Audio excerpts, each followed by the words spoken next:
Children, हमने theory of continental drift कर ली थी अल्फ्रेड वेजनर की। हम कर रहे थे concept of plate tectonics.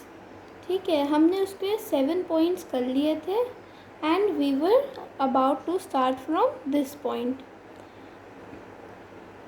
The movement of the lithospheric plates cause various changes on the surface of the earth. अब जो मूवमेंट है लिथोस्फेरिक प्लेट्स का दूसरा नाम क्या है? Tectonic plates.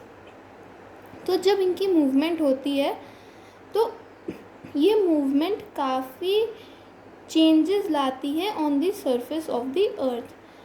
टेक्टोनिक प्लेट्स की जो मूवमेंट है वो चेंजेस लाती है सरफेस ऑफ अर्थ पर। The different types of movements of the plates are due to various forces acting on it. अब जो different types के movements हैं plates के, वो होते हैं different types of forces की वजह से। On the basis of their source of origin, these forces are divided into two broad categories. अब इनकी source of origin कि ये कौन से factor से इनकी movement होती है, उस source पे इनको दो हिस्सों में बांटा गया है। एक है एंडोजेनिक फोर्सेस और दूसरा है एक्सोजेनिक फोर्सेस। एंडोजेनिक फोर्सेस किसको बोलते हैं? The forces which originate from within the earth are called endogenic forces. तो जो फोर्सेस ओरिजिनेट होती हैं within under the earth उनको बोलते हैं एंडोजेनिक फोर्सेस। और जो फोर्सेस ओरिजिनेट होती है on the surface of the earth are called exogenic forces. तो जो अंदर से आते हैं उसकी वजह से चेंज होता है, उस फोर्स की वजह से चेंज होता है, तो उसको बोलते हैं एंडोजेनिक फोर्सेस। और जो on the surface of the अर्थ होती है उनकी वजह से जो चेंजेस होते हैं हमारी सरफेस ऑफ द अर्थ पे, उनको बोलते हैं exogenic forces. Okay, so there is a chart, let's read this. Forces which affect the earth's crust. अब दो फोर्सेस हैं जो अफेक्ट करती हैं अर्थ की क्रस्ट को। The first is endogenic forces. Endogenic forces कौन सी फोर्सेस थी? जो with in the earth originate होती हैं। और सेकंड है एक्सोजेनिक फोर्सेस। एक्सोजेनिक फोर्सेस कौन सी होती हैं? जो फोर्सेस ओरिजिनेट होती हैं on the surface of the earth. अब एंडोजेनिक फोर्सेस के भी टू वो हैं डिस्टिंक्शंस हैं। पहला वो है sudden force and the second is diastrophic forces. Sudden forces कौन सी होती हैं? सडन फोर्सेस होती हैं अर्थक्वेक, वोल्केनिक इरप्शंस और लैंडस्लाइड। अर्थक्वेक भी एकदम से आता है, कोई प्लांट तो होता नहीं है। Same with volcanic eruptions and the third is landslides. किसी को पता नहीं होता है कि कब हो जाएं। सो सडन फोर्सेस में आती हैं अर्थक्वेक, वोल्केनिक इरप्शंस और लैंडस्लाइड्स। और ये हैं एंडोजेनिक फोर्सेस, क्योंकि ये सब अंदर की मूवमेंट्स की वजह से ही अकर होती हैं। यही सडन फोर्स जब होता है तब विद इन इनका जो, क्योंकि सडन फोर्सेस की होती है, सडन फोर्स एंडोजेनिक फोर्सेस हैं। और एंडोजेनिक फोर्सेस इसलिए हैं क्योंकि मूवमेंट ऑफ टेक्टोनिक प्लेट्स की ही वजह से इस अर्थक्वेक्स और वोल्केनिक इरप्शंस होते हैं। देखो, आपको जोड़ना पड़ेगा, ठीक है? आपको क्या जोड़ना पड़ेगा? आपको हर चीज़ समझनी पड़ेगी, तभी आप इस चैप्टर को अच्छे से समझ पाएंगे और अच्छे से इसका टेस्ट वगैरह भी दे पाएंगे। तो जो एंडोजेनिक फोर्सेस और एक्सोजेनिक फोर्सेस है वो लग कहाँ रही हैं? वो लग रही हैं टेक्टोनिक प्लेट्स पर। एंड टेक्टोनिक प्लेट्स पर जो मूवमेंट होता है उसकी वजह से सरफेस ऑफ द अर्थ पर चेंजेस आते हैं। अब ये चेंजेस होते किस लिए हैं? ये होते हैं दो फोर्सेस की वजह से। एक है endogenic forces and the second is exogenic forces. Endogenic forces वो फोर्स हैं जो टेक्टोनिक प्लेट्स पर लगती हैं from within the earth.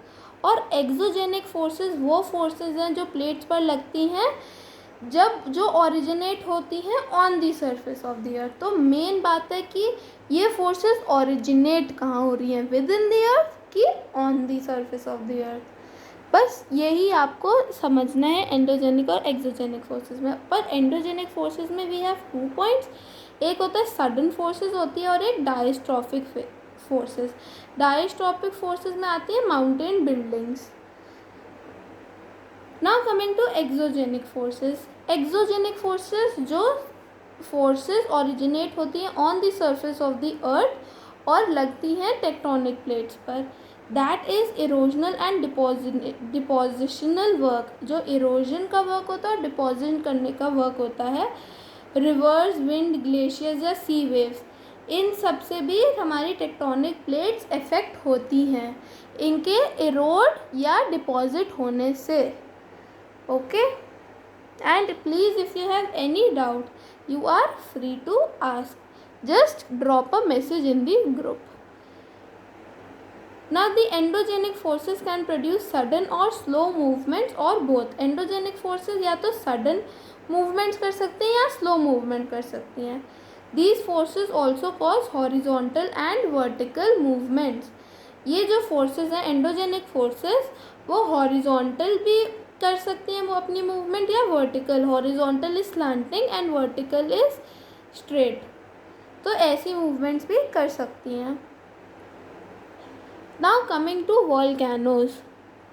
A volcano is an opening in the earth's crust through which the molten rocks, ashes, gases and steam is thrown out on the surface of the earth. अब volcano है क्या? Volcano एक opening है earth के crust में जहाँ से molten rocks, ashes, gases और स्टीम बाहर आती है अर्थ के सरफेस पर।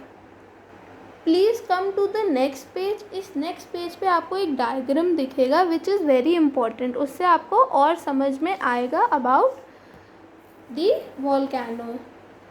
नाउ इसमें हमें पता चला है कि this is a cross sectional view. मतलब ये अगर ये वोल्केनिक माउंटेन है तो इसको अगर आप हाफ में कट कर दो तो आप उसके अंदर का भी देख सकते हो।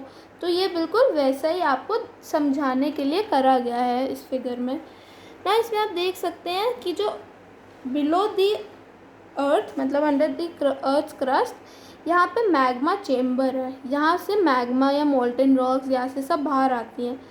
तो ये अंदर हॉट लिक्विड मैग्मा है। नाउ ये एक ओपनिंग है जो यहाँ तक पहुँचती है। तो दिस ओपनिंग जहाँ से मैग्मा और ये सब बाहर आता है उसको बोलते हैं वेंट। ओके, एंड जब ये मैग्मा बाहर आ जाता है एंड विच फ्लोज उसको बोलते हैं लावा।